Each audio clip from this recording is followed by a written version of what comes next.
শুরুতেই জানিয়ে দিব আজকের গুরুত্বপূর্ণ সংবাদ বাংলা সংবাদ। জানাবো অর্থ লোপাটে বাপ বেটার মহা রেকর্ড। চিরতরে এজেন্ট টাকা ৮ টাকা, শুধু করেছে টাকার পাহাড়। এতক্ষণ শুনছিলেন সংবাদ শিরোনাম, এখন থাকছে বিস্তারিত।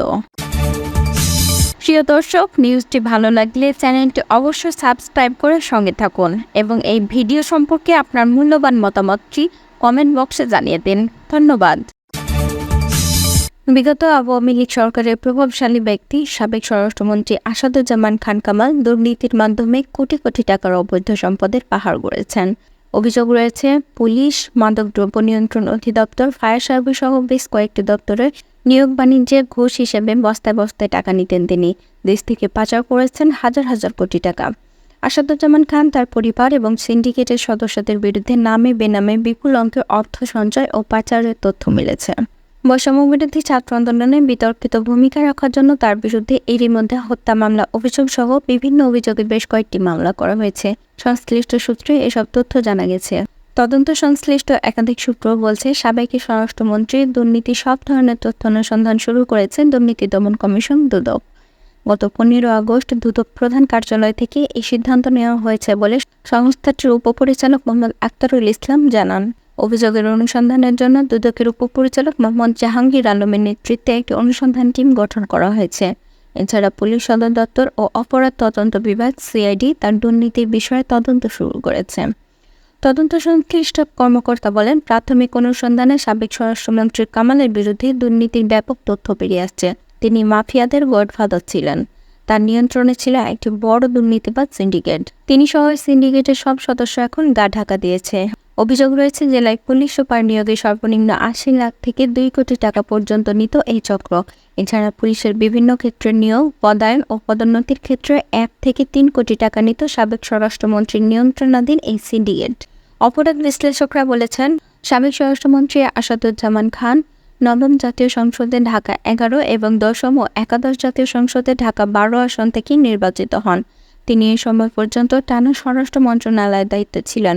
তার প্রভাবের কারণে দলীয় অন্যান্যরা এই মন্ত্রণালয় পাননি। এই বিষয়ে দুদকের ঊর্ধ্বতন এক কর্মকর্তা বললেন, দুদকের অনুসন্ধানে সাবেক স্বরাষ্ট্রমন্ত্রী আসাদুজ্জামান ও তার পরিবারের সদস্যদের নামে বেনামে ১০০ কোটি টাকার বেশি স্থাবর অস্থাবর সম্পদের প্রমাণ পাওয়া গেছে। এর মধ্যে ব্যাংকে নগদ অর্থ, ঢাকায় ফ্ল্যাট ও জমিও রয়েছে। অনুসন্ধানে তাদের ব্যাংক হিসাবে ১০০ কোটি টাকার বেশি অর্থের সন্ধান মিলেছে। এছাড়া সাবেক স্বরাষ্ট্রমন্ত্রীর ওই সিন্ডিকেটের বিরুদ্ধে পুলিশ, মাদকদ্রব্য নিয়ন্ত্রণ অধিদপ্তর ও ফায়ার সার্ভিস থেকে বস্তায় বস্তায় কোটি কোটি টাকা আদায় করার অভিযোগও রয়েছে। অভিযোগ সংশ্লিষ্ট ব্যক্তিরা যাতে দেশ ত্যাগ করতে না পারেন সেজন্য আদালতের অনুমতিক্রমে সাবেক স্বরাষ্ট্রমন্ত্রী, তার স্ত্রী, 2 সন্তান এবং মন্ত্রী পিএস, এপিএস সহ ওই 10 ব্যক্তিকে নিষেধাজ্ঞা দেওয়া হয়েছে। দুদকের উপপরিচালক জাহাঙ্গীর আলমের আবেদনের পরিপ্রেক্ষিতে গত 1 September Dhaka metropolitan senior special জজ মোহাম্মদ আসাম জগলুল হোসেন এই আদেশ দেন। সাবেক স্বরাষ্ট্রমন্ত্রীর নিয়ন্ত্রণে রামাদা ইন্টারন্যাশনাল নামের একটি প্রতিষ্ঠান রয়েছে। তার নিয়ন্ত্রণে থাকা এই প্রতিষ্ঠানকে কেন্দ্র করে দুর্নীতির অভিযোগ পাওয়া গেছে। এছাড়া রাজধানীর কাউরান বাজার সহ বিভিন্ন এলাকায় চাঁদাবাজি কোটি কোটি টাকা ভাগ পেতেন সাবেক স্বরাষ্ট্রমন্ত্রী। প্রাথমিক তদন্তে সংশ্লিষ্ট ব্যক্তিরা জানতে পেরেছেন, সাবেক এক স্বরাষ্ট্র সচিবের মাধ্যমে সাবেক স্বরাষ্ট্রমন্ত্রী দুর্নীতির সিন্ডিকেট গড়ে তুলেছেন। এই সিন্ডিকেটের আশীর্বাদ ছাড়া পুলিশের কেউ কোনো জেলায় বা গুরুত্বপূর্ণ পদে পদায়ন পেতেন না। জেলা পুলিশ সুপার হিসেবে পদায়নের ক্ষেত্রে ১ থেকে ৩ কোটি টাকা নেওয়ার অভিযোগ রয়েছে তার বিরুদ্ধে।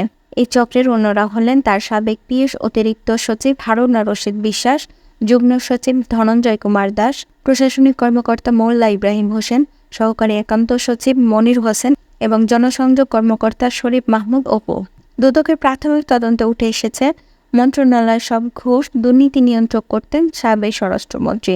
ঝুঁকি এড়াতে দুর্নীতির টাকাগুলো বিভিন্ন সময় দেশের বাইরেও পাঠিয়েছেন। কক্সবাজারে হোটেলের পাশাপাশিও জমি রয়েছে তার। তদন্তে উঠে আসছে 2022 সালে 30 জুন গাজীপুর মেট্রোপলিটন পুলিশের কমিশনার হিসেবে নিয়োগ পান পুলিশের সাবেক ডিআইজি মোল্লা নজরুল ইসলাম। সে সময় 5 কোটি টাকার বিনিময়ে মোল্লা নজরুলকেই গাজীপুরের কমিশনার হিসেবে পদায়ন করা হয়েছে। এছাড়া এনজিওর নো অবজেকশন সার্টিফিকেট বা এনওসি দিতে গিয়ে প্রতি সংস্থা থেকে 80 লাখ থেকে 1 কোটি টাকা দিতে হতো আসাদুজ্জামান খান কামালের দরবারে। তার মধ্যে 2018 সালে রাজধানীর উত্তরা এলাকায় একটি উন্নয়ন সংস্থার এনওসি নিতে গেলে বিপত্তি শুরু হয় স্বরাষ্ট্র মন্ত্রণালয়ে। এর আগে পুলিশের বিশেষ শাখা জেলা প্রশাসক NSI ইতিবাচক প্রতিবেদন দাখিল করেছেন। তারপরও অদৃশ্য কারণে ফাইলটি মাসের পর মাস আটকে রাখা হয় মন্ত্রণালয়ে। বাধ্য হয়ে 2018 সালের ডিসেম্বরে নির্বাচনের আগে মন্ত্রীকে 85 লাখ টাকা দেওয়া হয়। ফার্মগেট এলাকায় কামালের বাসার সামনে টাকার ব্যাগটি দেওয়া হয় তার পরিবারের এক সদস্যের কাছে। ফায়ার সার্ভিস ও সিভিল ডিফেন্সের কোনো সার্কুলার হলে মন্ত্রীর দপ্তর থেকে একটি তালিকা পাঠানো হতো। সে অনুযায়ী তাদের নিয়োগ দিতে ফায়ার সার্ভিসকে বাধ্য করতেন এই সাবেক মন্ত্রী। 2023 সালে 2 অক্টোবর 535 জনকে নিয়োগ দেয় ফায়ার সার্ভিস ও সিভিল ডিফেন্স অধিদপ্তর। এর মধ্যে ছিলেন 436 জন পুরুষ, 15 জন নারী ফায়ার ফাইটার এবং 84 জন গাড়ি চালক। নিয়োগ কার্যক্রমের শুরুতেই মন্ত্রীর দপ্তর থেকে 250 জনের একটি তালিকা পাঠানো হয় ফায়ার সার্ভিস ও সিভিল ডিফেন্স অধিদপ্তরের মহাপরিচালকের কাছে। সাবেক এই মন্ত্রীর নির্দেশে সেই তালিকা অনুযায়ী নিয়োগ দিতে বাধ্য হয় ফায়ার সার্ভিস। নিয়োগের জন্য জনপ্রতি 8 থেকে 12 লাখ টাকা নিত কামাল হারুন সিন্ডিকেট। এশায় নিয়োগে শত কোটি টাকার দুর্নীতির অভিযোগ। পুলিশ সদর দপ্তর সূত্র বলছে, আওয়ামী লীগ সরকারের সময় পুলিশের এসআই ও সার্জেন্ট পদে নিয়োগের মাধ্যমে শত কোটি টাকা হাতিয়ে নেওয়ার অভিযোগ উঠেছে। সাবেক স্বরাষ্ট্রমন্ত্রী আসাদুজ্জামান খান কামালের নেতৃত্বাধীন 5 সদস্যের একটি সিন্ডিকেট এই বিপুল অর্থ হাতিয়ে নেয়। এ বিষয়ে পুলিশ সদর দপ্তরে একটি গোপন প্রতিবেদন জমা দেওয়া হয়েছে। প্রাথমিক তদন্তে সংশ্লিষ্ট ব্যক্তিরা জানতে পেরেছেন, এই নিয়োগ দুর্নীতিতে সাবেক স্বরাষ্ট্রমন্ত্রীর পক্ষে একজন প্রার্থীর কাছ থেকে 20 থেকে 25 লাখ টাকা ঘুষ নিয়ে পছন্দের তালিকা তৈরি করা হয়। তার চাহিদা মতো ঘুষ না দিলে তাকে ভাইভাই ফেল করিয়ে দেওয়া হয়। সার্বিক বিষয়ে পুলিশের নতুন নিয়োগ বা ওয়াইজিপি মাইনুল ইসলাম বলেন, পুলিশকে এখন ঢেলে সাজানো হচ্ছে। গত 15 বছরে পুলিশের অনেক ক্ষতি হয়েছে। দুর্নীতির তথ্য পেতে সাবেক স্বরাষ্ট্রমন্ত্রী আসাদুজ্জামান খান কামালের সাবেক স্বরাষ্ট্রমন্ত্রীর দপ্তরে CPU পরীক্ষা করবে দুদক। দুর্নীতির তথ্য পেতে সাবেক স্বরাষ্ট্রমন্ত্রী আসাদুজ্জামান খান কামালের দপ্তরে দাপ্তরিক কাজে ব্যবহৃত কম্পিউটারের CPU ফরেনসিক ল্যাবে পরীক্ষা করার জন্য অনুমতি পেয়েছে দুদক।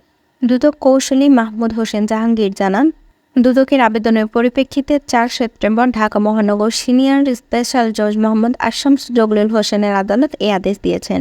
এর পরিপ্রেক্ষিতে গত 22 আগস্ট দুপুর 2:35 দিকে সচিবালয় স্বরাষ্ট্র মন্ত্রণালয় মন্ত্রীর APS মনির হোসেনের ব্যবহৃত 304 নম্বর রুম থেকে তার ব্যবহৃত কম্পিউটারের CPUটি জব্দ করা হয়েছে। আসাদুজ্জামান খান ও তার পরিবারের 320 কোটি টাকা দুর্নীতি প্রমাণ। সাবেক স্বরাষ্ট্রমন্ত্রী ও তার পরিবারের নামে শত কোটি টাকার অবৈধ সম্পদ অর্জনের প্রমাণ পেয়েছে দুদক। সংস্থাটির অনুসন্ধানে আরও 200 কোটি টাকার বেশি মানি লন্ডারিং সংক্রান্ত অপরাধের প্রমাণ পেয়েছে সংস্থাটির অনুসন্ধান টিম। সব মিলিয়ে আপাতত 300 কোটি টাকার বেশি দুর্নীতির প্রমাণ মিলেছে। দুর্নীতি ও অনিয়মের অভিযোগে আসাদুজ্জামান খান কামাল, তার স্ত্রী লুৎফুত তাহমিনা খান, তার ছেলে শাফি মোসাদ্দের খান, মেয়ে সফিয়া তাসনিম খান এবং সরকারি একান্ত সচিব মনির হোসেনকে আসামি করে মামলার প্রস্তুতি নেওয়া হচ্ছে বলেও জানা গেছে দুদক টিম ওই 5 জনের বিরুদ্ধে অন্তত 200 কোটি টাকার মানি লন্ডারিং সংক্রান্ত অপরাধের প্রমাণ পেয়েছে। আপাতত এসব কারণে মামলা সুপারিশ করা হয়েছে। জানতে চাইলে নাম প্রকাশে অনিচ্ছুক পুলিশ সদর দপ্তরের এক ঊর্ধ্বতন কর্মকর্তা বলেন, এই দুর্নীতির বিষয়ে একটি সুষ্ঠু তদন্ত চলছে। সিআইডির কর্মকর্তা বলেন, তারা সাবেক স্বরাষ্ট্রমন্ত্রী এবং তার ঘনিষ্ঠদের বিদেশে অর্থ পাচারের বিষয়ে তদন্ত করছে।